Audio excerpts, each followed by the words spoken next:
Good morning सासूबाई, पाया पडत्या. असू दे बाई. काय ना बाई, सुनांनी ना पहाटे 4ला उठावा.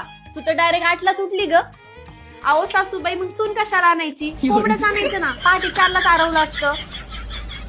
सुनबाई, काय हो सासूबाई, तू घरात आल्यापासून आमच्या घरादाराची भरभराट व्हायला लागली बर का. हा कशी नाही म्हणा तुमची भरभराट. माझ्या बापाने एवढा हुंडा तर दिलाय, तुमचं अख्खं घरदार माझ्या बापाच्या हुंड्यावर झालंय.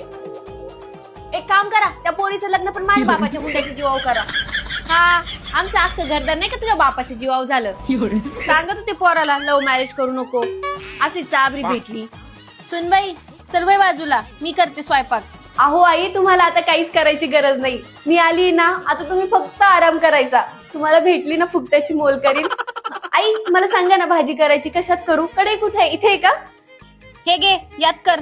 याच्यात भाजी करायची? आई आपल्याला भंडाऱ्याला भाजी करायची का? अगं बाई, तू विसरली का आपल्या घरात 20 लोक आहेत. 20 लोकांचा स्वयंपाक करावा लागेल. हा करते.